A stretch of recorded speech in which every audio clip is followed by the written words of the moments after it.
Chris Stuker for GeekNerdNet.com. I am at the official 15th anniversary of the Calgary Expo.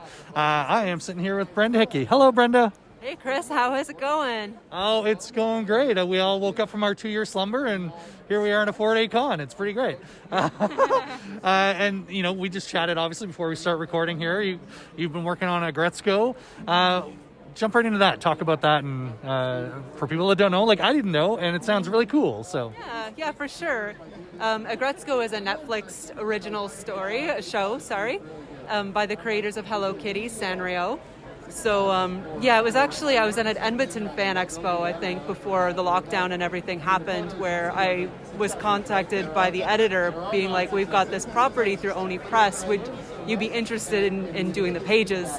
And I was like, oh, yes, of course. How often do we get something like this come to, an opportunity for a North American creator to do something that was created by a Japanese company, right? Because I grew up an anime fan, so that kind of thing is a dream to me, right? Nice. So I jumped on that, and I was like, okay, perfect. I want to do this. Sign me up. And then she emails back. She's like, how do you feel about writing it too, as well as drawing it? And I was like, terrified, but I'm going to do it. Because I'd never written for My Little Pony before or anything. I've written my own creator-owned stuff like Halls of the Turnip King and other little short stories, but never something for a licensed title. But I really related to the character of Aggretsuko. The whole concept behind the story of Aggretsuko is the main character, whose name is Aggretsuko. She's a red panda that works in this office as an accountant. And she's, mild-mannered at the office and tries to be the good girl. And she's always picked on by the boss. And she's just got these really crazy, annoying coworkers. And so she kind of holds it in all day. And then at the end of the day, she goes to the karaoke bar and gets all her anger out through her death metal karaoke. So I was like, oh, yes, that's totally up my alley. Yeah. So I was really excited because that's the thing everybody says about Aggretsuko. She's a really relatable character. Yeah. So, and for me personally, I agree with that. So I was very excited to get writing that. And the first thing I did with them was issue 3 of the main series. I did just a 1-issue short story of this character named Karen, who comes from the international office to kind of help out. And so she's annoying, of course, to get the tension built until the big finale at the end.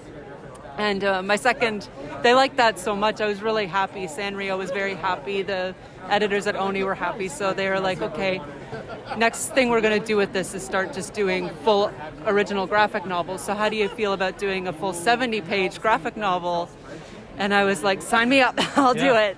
And called Little Ray of Sunshine. That came out in 2021, I think it was. I worked on it all 2020, and then it came out 2021. And it's a beautiful little hardcover book, and it's a story of Aggretsuko kind of trying to go to the concert of this band she loved in high school. The reason she got into death metal in the first place is she loved this band, and then she kind of gets wrapped up in that. And that was so much fun. I love it. That's congrats. How can I put this? This isn't meant to be dismissive in any way, but to just have regular gigs is great. But to have a regular gig that you love and you're having fun with, and then you're like, oh yeah, I'll do that. Oh, you want me to write? Okay, I'll do that. Oh, a graphic novel? Oh, okay. Holy shit, right? Yeah. It's just fun. So that must just kind of blow your mind in a way. You're like, I'm doing this and I love it, and that's Yeah, and the fact that they gave me the writing credit as well, full control, and they also let me color it. So my hands are all over that book. That's awesome. Yeah, I was really happy. I want to ask you, the process of putting the graphic novel together.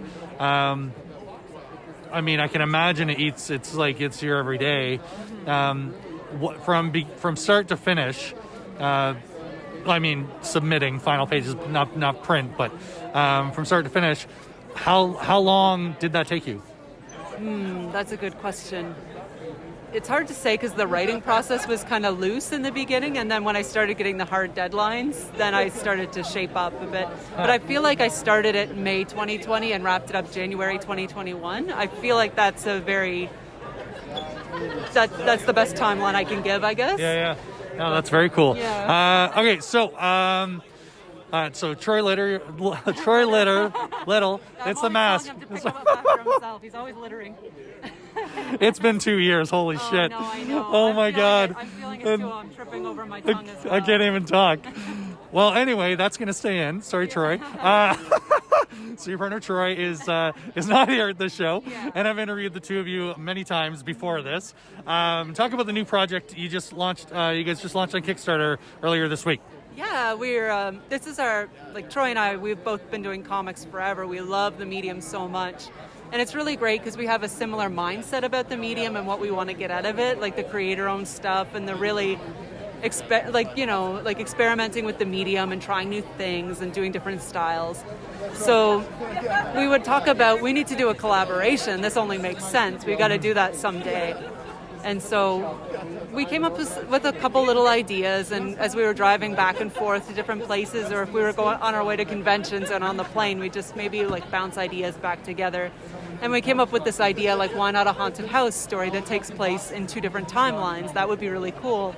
Because I always thought, it would be, I don't know, I was like, what about an idea of like somebody going into a house and finding little time capsules and piecing together who the people who lived there once were? And Troy liked that. And then he gave another idea, what about this, until it kind of became Butterfly House as we know it. Cool. And so when we had enough ideas and enough plot points, we decided we're going to get a bottle of wine one evening when the kids are in bed. We're going to get a bunch of little note cards and we'll write down these plot points and arrange them in the different timelines and make a story out of that. Very loose. We definitely wanted to be loose because with our licensed stuff, we tend to be very tight. We tend to be very like on model and stuff. Yeah. So we're like, okay, we want to be loose. We want to be, intuitive with this thing. So we divided all the cards into the 2 timelines, and we're like, okay, who gets what side? And so I got the timeline that happens in the present, and he gets the timeline that happens in the past. And we kind of wrote really loose scripts for ourselves, and we even like left little places in our part of the stories where the timelines would bleed over. I'm like, okay, you draw your version of it in the background here, or I'll draw a little hint of mine in yours here. Oh, cool. So little parts where the timeline bleeds. So that's the concept, and the idea is like, the haunted house, and the girl is learning about the ghost story behind the house at 2 different timelines, who the people, the father and son, were who lived there before. Nice. So and we're super proud of it. It's got a bit of an interactive element to it as well. When the book is printed, it'll be printed like one side's upside down and the other side will be right side up. Oh, cool. And you can start either side, whatever you choose, past or present. You read it to the middle where the timelines converge, then you close the book, flip it over, and then you read the other timeline to the middle, and then you get the whole story. That is cool. Yeah, I love that concept. Nice. Thank you. Yeah, we're so excited. We've been having so much fun with it. It's just been such a joy to work on something so intuitive and so organic like that. Nice. Yeah. Well, congratulations on that. When does the campaign finish for the Kickstarter campaign? And May 19th. It started April 19th, so we're going to go to May 9th. Perfect. Very nice. Well, listen, Brenda Hickey, thanks so much for making time again, as you do. So enjoy the show. It's always good to chat with you, Chris. Thanks so much for letting me chat with you and tell you about all the craziness I've been up to. And there I go, tripping over my words. I love it. And we'll end on that note. All right. We're professionals. We're just like talking all under.